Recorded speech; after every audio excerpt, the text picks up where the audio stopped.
Brothels closed down, the police force was laid off because crime went so low, Bible sales skyrocketed throughout the nation. This is the story of the Welsh Revival and its leader, Evan Roberts. I'm Robert Sladen, and this is God's Generals.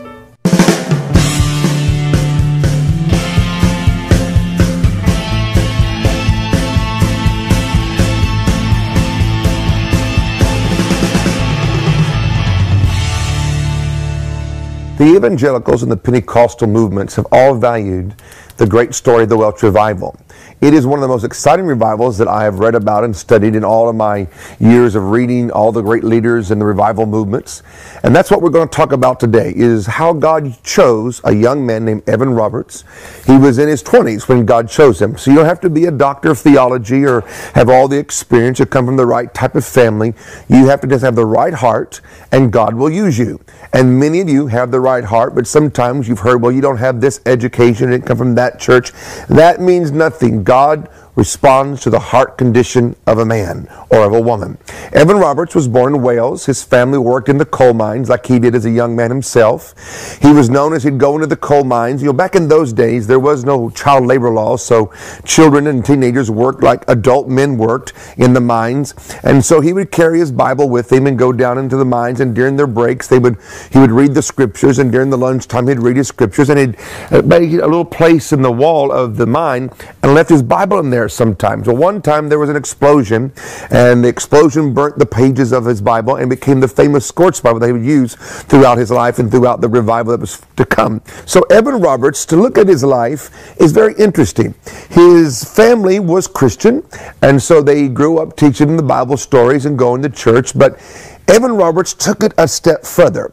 He seemed to have a personal relationship with God that did not have to come via the pastor or via his parents. He had it one for himself. And it was so intense at times people would notice him walking down the roads to going to school or going home or going to the store, and he would just stop on the side of the road and he would just talk to himself. It looked like he was talking to the air. And folks walking by or in horse and buggy or some of the early cars, but mainly horse and buggy, they would look at this young man, talking to himself, and they thought there was something wrong with him.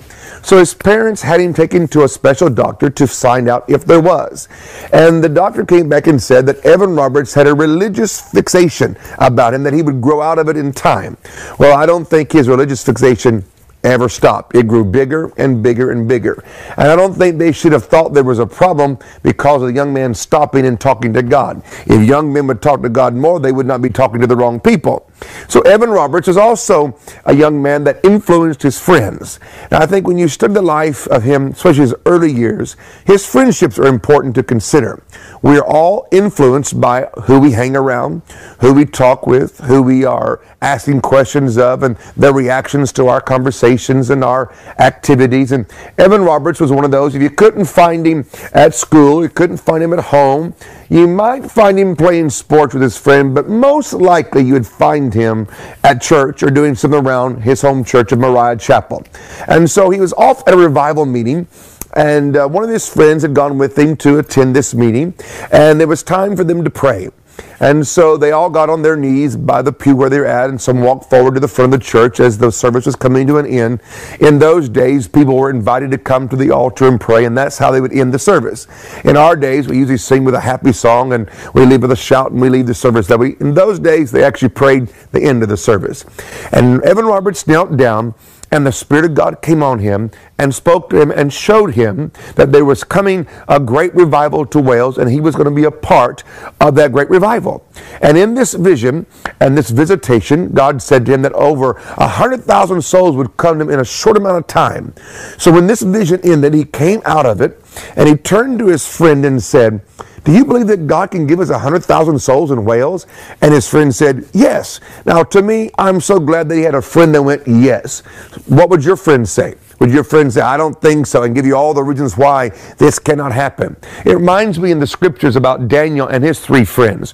When the king was going to kill all the wise men because they couldn't interpret his dream, then Daniel said, "Give me some time." He leaves the king's throne room and goes to his friends and says, "We've got to pray." And all of them get together and pray and get an answer. Thank God that we can have those kind of friends, and Evan Roberts did too. He goes back to his home church of Moriah Chapel, asked the pastor if he could have a youth meeting after the Sunday morning service.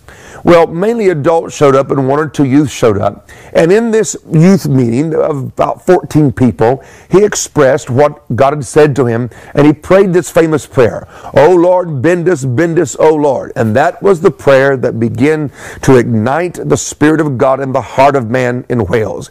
And from this little revival service, or this little youth meeting, sprung the revival meetings. And it began to grow, it began to increase, to where it affected the nations. And now, 100 and some years later, we still admire it, we still love it. When I come back, we're going to talk about the great happenings of the Welsh Revival. I've always enjoyed reading about what happened in the Welsh Revival, what went right, what went wrong. The Welsh Revival began, as I said, in a youth meeting at Mariah Chapel. And thank God the pastor was not one of those that was scared to give one of his young men an opportunity to share his heart, and when he recognized that God was doing something, to support it. So many ministers today control so much that it would take an act of Congress, as my grandma used to say, for God to get through the door of the church. But at least in Mariah Chapel, on this time period in the early 1900s, the pastor said yes to Evan Roberts, and the revival began to start. When the testimonies began to roll, the crowds began to come and fill up, because they heard about a promise that God was going to visit the little nation of Wales. And as it began to spark and begin to happen, all groups, young and old, came, and they would come into a service. And here's how the revival meetings were like. They were conducted this way. Evan Roberts was not really wanting to be the star. He said about himself, "I want to be the window that you look through to see God. Don't look at me, look through me, or look at who I'm pointing at." So one of his great characteristics that helped the beginning of the revival, which also became a weakness of a revival, is he didn't want to be the great star of it, but yet you need to be a leader of it. And so there's a great waltz you have to have between not wanting to be the star, but yet still taking the position that God gave you. And Evan Roberts found that in the beginning, and began to be used to become a catalyst of the great flow of the Spirit. When he would come to the service, he may preach, he may not preach. He'd normally sit on the side of the platform, or he'd be off in the pastor's office, off the side of the auditorium space, and the crowd would fill up. Sometimes outside the doors, onto the sidewalks. They'd open the windows of the chapels, and so the folks outside could hear. And they would come and they would sit quietly, and then there would be little weepings or cryings or a little rumble of people praying. And they were not always waiting for Evan to show up, even though that was in the room, but the people came already prepared to talk to God for themselves. And at times there would become loud weepings and cryings, and then there would come people would just stand up and start singing songs that they knew, or songs out of their spirit. Other times they would stand up 2 or 3 and sing songs together. And so there was a lot of freedom in the Welsh Revival to allow the people to respond to the unction and the spontaneity of the Spirit as it came on them and moved through them. If Evan Roberts would come into the room, like I said, he would sit here. He may grace the pulpit and stand up there and talk for 5 minutes or 10 minutes. He was not a very long-winded preacher. He may not preach at all. He may get up and stand behind the pulpit and start to pray and then disappear behind it. And all you would think, well, he was there and now he's behind the pulpit praying. You could hear his voice. He may be behind the pulpit praying for the next hour and get up and walk off and walk out and leave the crowd. And so it was not your normal American or British style of doing church. It was a flow of the Spirit, and that Evan Roberts was being led by the Spirit the best that he knew. Now, some of the great happenings in the revival, besides the great salvations, is that when you read and research the move of God in Wales, here are some statistics. During the time of the Welsh Revival, which is began in 1902, 3, and 4, in that time period, and then begin to kind of slide down or begin to decline. During the time of its height, there was policemen were laid off of the police force because crime went so low. Drunkenness statistically went down because people quit drinking. They went to church and drank the new wine, not the old wine. Also, the Bible Society recorded that they had a record number of orders for Bibles, and to several years after the revival ended, they were still filling the orders to print Bibles that were ordered during the revival. And so those are a few things. Now, here are some things that I enjoy when I read about the Welsh Revival. I love the story about the pit ponies in the coal mines. When the revival hit so strong in Wales, and Wales is mainly a coal mining type of a country, that the coal miners quit cussing. And you know, when you're not born again, you'd say all what you want to say. You use profanity. And the ponies, they don't know bad words from good words. All they know was that sound meant go and the other sound meant stop. And so when the coal miners got saved, or as a newspaper said, when the coal miners got religion, they quit cussing. And the little ponies got confused because the coal miner wouldn't say damn to go or say something else for it to stop. And so the little ponies got all confused, and the coal mine companies had to go out and buy a whole new herd of horses and train them on how to carry the coal out and bring the cart back down. And so to me, that was so exciting to know that the revival had affected the ponies, and they didn't know what to do because the coal miners quit cussing. The other thing that I find very intriguing about the Welsh revival was during the time every year, like every nation does, is that we have sports events. In America, we have the World Series, we have the Super Bowl, and in America we call it soccer. In Europe, we call it football. And so in Wales, during the time of the revival, they didn't have a Super Bowl or a World Cup for their nation. When you read in 1901 who won the football game, who won the big tournament, and then you get down to the year of the revival, and then it's written in the name where you should put the name of the team that won, and it just says revival. There was no tournament because everybody was going to church and having a religious experience. Now that's like saying in America that we didn't have a Super Bowl because everybody was going to church and more concerned about God and the condition of their soul than they were about the Super Bowl. That would be a big event. The other great thing about the Welsh revival was that the business hours in the nation changed. When no one's shopping, why keep the store open? When no one is going to the restaurants, why keep it open? The business hours of Wales during the time of the revival changed because business concluded early, because no one was buying or selling or doing business. They were going home, getting dressed, going to church, and maybe be there to midnight or 2 or 3 o'clock and then start again. Can you imagine in America or in London or in Berlin that all of a sudden a move of God comes and the business hours of the whole nation changes to accommodate the people wanting to go to church and wanting to be around God and wanting to be moved by the moving of the Spirit in their own soul? That's what happened in Wales. These are just a few stories that shows you the impact. The young people were involved, the children were involved, the elderly were involved. There was over 100 preachers that we know of that was being used by God all over Wales at one time. So it was not just around Evan Roberts' personality, even though he was the leader. He's the one that God chose to be the catalyst. But there was at least 100 people, 100 ministers that were being used all over Wales. In a couple of minutes, we're going to be letting you hear the only voice recording of Evan Roberts. It is a rare piece of church history. I'm so glad I found it. It was almost lost to the decay of time, but it was reconstructed and put together. In a few moments, you're going to get to hear the Welsh revivalist himself speak as he did during the time of the revival.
Dymagariad fel y moroedd, tostwriaethau fel yr llu, tywysog bawyd piran marw, marw I brynu'n bawyd I. Pwy all baidio chofio amdano, pwy all baidio drathu'r glwd, dyma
Mount of Crucifixion.